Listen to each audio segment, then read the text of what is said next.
Jennifer Knock. Bonsoir Jennifer. Bonsoir David, bonsoir à tous. Alors, quelques affirmations et vous nous dites si c'est vrai ou si c'est faux. Je le disais, cette fois c'est sûr, le passeport vaccinal européen va bien voir le jour. C'est vrai ou c'est faux? Vrai. La Commission européenne le présentera dans 2 semaines, le 17 mars, et il sera numérique avec un QR code. Nous présenterons ce mois-ci une proposition législative pour un passeport vert, avec l'objectif de permettre graduellement aux Européens de se déplacer en sécurité au sein de l'Union européenne ou en dehors pour le travail ou du tourisme, a annoncé sur Twitter la présidente de la Commission.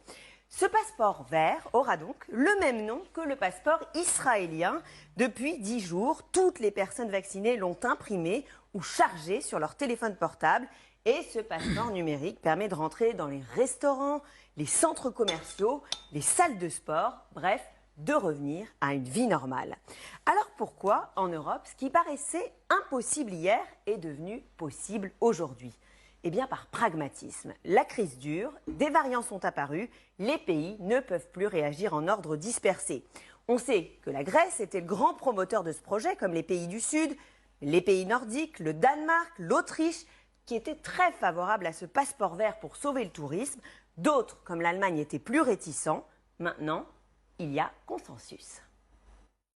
Daher braucht es einen grünen Pass für jeden, der entweder geimpft ist. Politische Vorgabe ist, dass man das in den nächsten Monaten erreicht. Ich habe ja von 3 Monaten gesprochen.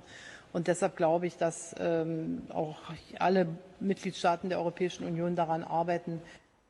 Mais pour être clair, à ce stade, ça ne concerne que les vols, que les voyages en avion. C'est vrai ou c'est faux? Faux. Ça concernera à minima tous les passages de frontières, que ce soit en avion, en train, en bateau, en voiture ou même à pied. Ensuite, chaque pays membre décidera.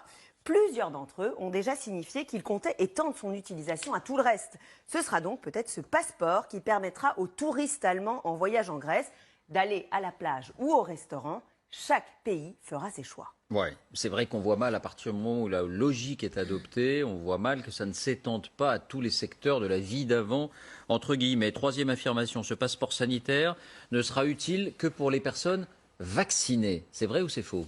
Faux, ce passeport tiendra aussi compte des tests PCR négatifs et mentionnera le fait qu'une personne ait déjà été malade et dispose d'anticorps contre la maladie. Pas question donc de limiter ce passeport à la seule condition d'être vacciné. Sinon, ça aurait signifié que la vaccination était obligatoire. Et ça, la France n'en veut pas. Ça ne veut pas dire, encore une fois, que ce sera un sésame absolu. Et c'est là où je veux en venir. Pour réussir, je dirais, le déconfinement, le retour à la vie normale, pendant encore quelques temps, il faut bien entendu se vacciner, mais il faudra aussi avoir, je dirais, des tests rapides. C'est une palette, encore une fois, de propositions. Voilà, vous avez un laissez-passer si vous êtes vacciné, mais aussi si vous avez des tests PCR négatifs, ou si vous avez été malade et qu'il est prouvé que vous avez encore des anticorps. Quatrième affirmation, la France, justement. La France a officiellement donné son accord, alors qu'on sait qu'elle y était opposée. C'est vrai ou c'est faux? C'est vrai. Si le président est encore très prudent sur le sujet, le ministre des Transports, lui, l'envisage clairement.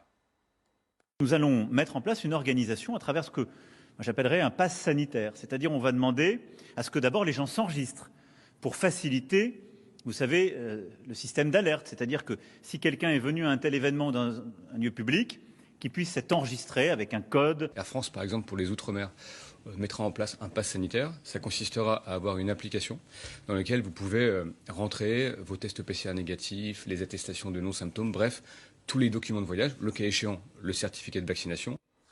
Donc poussons jusqu'au bout. Dernière affirmation de Jennifer. Ce passeport sera donc utilisé en France pour aller au restaurant, au cinéma, voir un concert. Vrai ou faux? Alors là, c'est vrai et faux. D'ailleurs, Matignon le dit et le répète, à court terme c'est faux, ce passeport est prématuré. Il peut y avoir des pays qui souhaiteront l'imposer, on n'y peut rien, mais il n'est pas concevable que nous l'imposions aux Français avant que la vaccination ne soit totalement accessible. Ce n'est donc pas encore le moment. Mais au printemps, quand la vaccination s'intensifiera, le dossier sera clairement sur la table. Le secrétaire d'État au numérique, Cédric O, travaille déjà sur un projet de QR code pour rentrer dans les restaurants. Ce code contiendrait les données des clients pour retracer les chaînes de contamination et pourquoi pas ensuite les tests PCR et certificats de vaccination. Quant aux responsables de festivals, eux aussi envisagent la possibilité de mettre en place dès cet été un QR code pour prouver qu'un test PCR négatif a bien été réalisé moins de 72 heures avant l'événement. Voilà, et a fortiori, si on est vacciné, ça rentrera aussi. Merci Jennifer.